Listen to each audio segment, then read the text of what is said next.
अस्सलाम वालेकुम। कैसे हैं आप सब। इस चैनल को सब्सक्राइब करें, लाइक करें, शेयर करें। आज हमें लीनियर अलजेब्रा 12 एडिशन के एक्सरसाइज 4.4 का क्वेश्चन नंबर 3 करना है। क्वेश्चन 3 भी एज इट इज 1 और 2 की तरह है। इसमें भी हमने फाइंड करना है determine whether the vectors are linearly independent और आर लीनियरली डिपेंडेंट।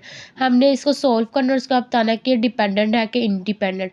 अगर आंसर हमारा 0 आएगा तो वो हमारा इंडिपेंडेंट होगा। अगर 0 के अलावा कोई भी वैल्यू आ जाती है तो वो हमारा क्या होगा, डिपेंडेंट। ठीक है, चलें।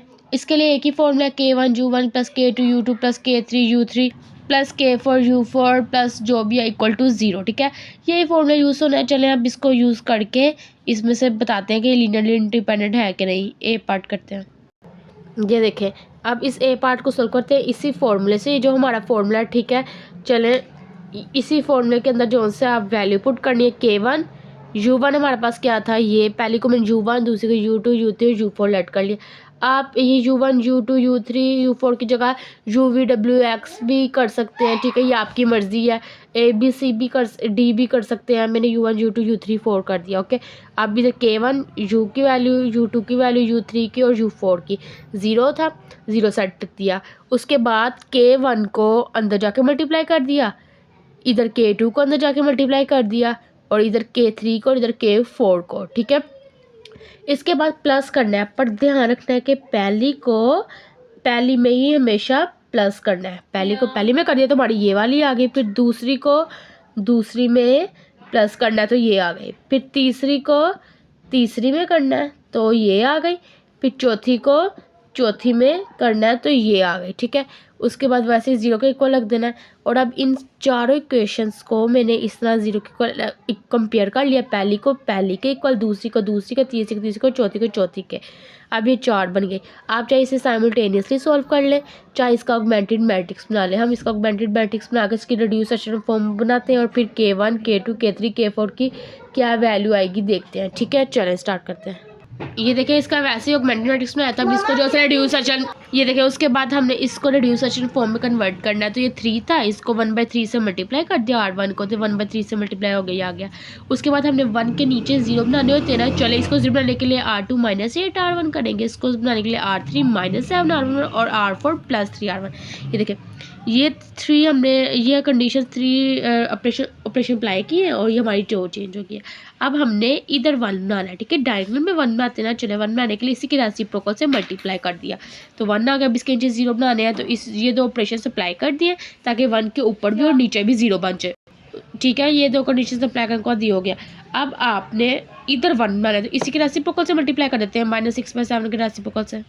ठीक है, ये रेसिप्रोकल से मल्टीप्लाई किया, इधर भी 1 हो गया। अब इसी 1 के नीचे और ऊपर हम 0 बना लेते हैं। ठीक है, ये 3 ऑपरेशंस अप्लाई किए, ये भी ऑपरेशन अप्लाई किया R4 - 8 R3 वाला। ओके, इसके नीचे और ऊपर बन गए। अब हमने इधर तो अब कुछ कर नहीं सकते चेंज, बस इतना ही हो गया क्योंकि ये सारी पहली बार ये कंसिस्टेंट हो गया, क्योंकि इनकंसिस्टेंट नहीं। अगर 0 = कुछ होता समथिंग तो वो हो जाती इनकंसिस्टेंट, पर 0 = 0 ही कंसिस्टेंट है। अब और सॉल्व नहीं होगा। अगर आप इधर बनाना चाहते हो तो आप बना सकते हैं, पर ये चेंज नहीं होगा और ये हो जाएंगे। तो इसका मतलब है कि हमारे पास ये 3 इक्वेशंस आ गई, पर ये लीनियरली डिपेंडेंट है, डिपेंड कर रहे हैं दूसरों पर, इंडिपेंडेंट नहीं है। इसका 0 आंसर नहीं है, हमेशा इक्वल के बाद वाले आखिरी वाले इक्वल के बाद वाले होते हैं। ठीक है, पर इधर एक वैल्यू आ रही है K1, K2, K3, K4 की अलहदा से वैल्यू 0 इक्वल नहीं है, मतलब ये लीनियरली डिपेंडेंट है। ओके, अब हम बी पार्ट की तरफ आते हैं। बी पार्ट हमारे पास ये है, यही फॉर्मूला मैंने UVWX इसको लेट कर लिया। आप U1, U2, U3, U4 भी कर सकते हैं, ABCD भी कर सकते हैं। ओके, वैसे ही अब वैल्यूज़ में पुट किए सारों में के UVWX जो हमने की थी। ठीक है, K1 को अंदर जाके मल्टीप्लाई कर दिया, फिर K2 को, फिर K3 को और फिर K4 को।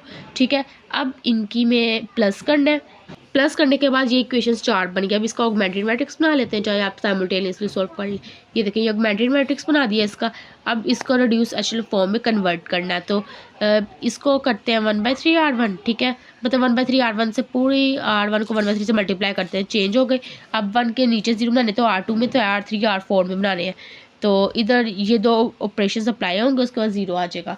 ठीक है, अब इधर 1 बनाना है तो हम R2 - R4 कर लेते हैं। देखिए 2 - 1 क्या हो जाएगा, 1 हो जाएगा। ठीक है, आप 1/2 से मल्टीप्लाई भी कर सकते हैं, आपकी मर्जी है। मैंने ये कर दिया। ओके, इसके बाद अब हमने 1 के नीचे 0 बनाते हैं। ये देखें 1 के नीचे और ऊपर 0 बना लिए इस 2 ऑपरेशंस को अप्लाई करते हुए। ओके, 1 के नीचे जो 0 बनाए थे, अब हमने 1/4 R3 कर दिया। क्यों?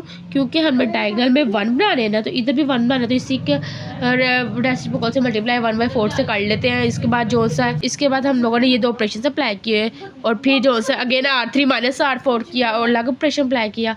ठीक है, अब हमने फिर इधर भी 1 बनाना है, तो इसी के रेसिप्रोकल से मल्टीप्लाई कर देते हैं, तो ये भी 1 हो गया। ठीक है, अब इसके 1 के ऊपर भी बनाने हैं, तो चले करते हैं। ये 2 ऑपरेशन अप्लाई करेंगे, वो ऑपरेशन अप्लाई कर दिया। अब ये पूरी ये देखिए रिड्यूस एशेल फॉर्म में कन्वर्ट हो गया। अब ये K1 = 0, K2 = 0, K3 = 0 और K4 = 0, ये 4 वैल्यूज आ गई हैं। ठीक है, अब ये लीनियरली क्या है, इंडिपेंडेंट है। ओके, क्यों? क्योंकि जिसका आंसर 0 हो वो लीनियरली इंडिपेंडेंट होता है, अगर 0 के अलावा कुछ भी होता है वो डिपेंडेंट होता है। ठीक है, क्वेश्चन 4 देखते हैं। क्वेश्चन 4 भी ऐसी चीज़ ऐसा है, ये उन्होंने हमें जो है 3 वैल्यू दी हुई थी, यही 3 वैल्यू दी थी ना। ये देखें, इस बार इसी फॉर्मूले से हमने जो है K1U + K2 + K3W = 0 किया। ठीक है, ये 3 उन्होंने हमें वैल्यूज दी थी, इसको यूलेट कर लिया, इसको V, इसको W। ठीक है, अब हमने U की जगह U की वैल्यू लिख दी, V की जगह V और W की जगह W। यही क्वेश्चन था ना हमारा ऊपर वाला। चले, अब इसको K1 को जाकर मल्टीप्लाई किया, इधर K2 को, इधर K3 को। ओके, अब जो सा है हमने प्लस करना है, पहली को पहली में कर दिया, दूसरी को दूसरी में कर दिया, तीसरी को तीसरी में कर दिया। ये तीनों हमारे पास इक्वेशंस बनी। इसका आप ऑगमेंटेड मैट्रिक्स बनाना है, ये बना लिया। अब आप इसको रिड्यूस एशेल फॉर्म में कन्वर्ट करें। ये देखिए, इसको रिड्यूस एशेल फॉर्म में कन्वर्ट करने के लिए सबसे पहले हम इधर डायगोनल में 1 लाएंगे, तो 1 लाने के लिए R1 + R2 किया, तो इधर 1 हो गया और बाकी भी चेंज होगी रो। अब 1 के नीचे 0 लाएंगे तो R2 + R1 करेंगे, क्योंकि -1 + 1 0 होता है और ये सारी रो भी चेंज होगी। R3 - 1 करेंगे, क्योंकि 4 - 4 0 होता है और ये सारी रो भी चेंज होगी। अब इधर हमने 1 लाना है, तो इसी के रेसिप्रोकल से मल्टीप्लाई करेंगे। 1/15 R2 हो गया। ठीक है, और पूरी R2 से 15 को कर दिया। अब 1 के हम लोगों ने क्या, अब आप चाहे तो इसको R3 + 34 R2 कर ले, 0 आ जाएगा। ठीक है, R3 में, लेकिन जो अगर हम देखें तो 2 कॉमन भी इसमें से आ रहा है, तो हम 2 से डिवाइड कर दें ताकि थोड़ी और छोटी वैल्यू हो जाए। ठीक है, ये देखें, मैंने 2 से R3 को डिवाइड कर दिया ताकि थोड़ी और छोटी वैल्यू हो जाए। ओके, अब जो सा अब सॉल्व करते हैं, R3 + 17 R2 मतलब -17 + 17 0 होता है। ठीक है, उस तरह भी आप डिडक्ट कर सकते हैं कि R3 + 34 R2 0 हो जाएगा। ओके, ये पूरी रो चेंज होगी।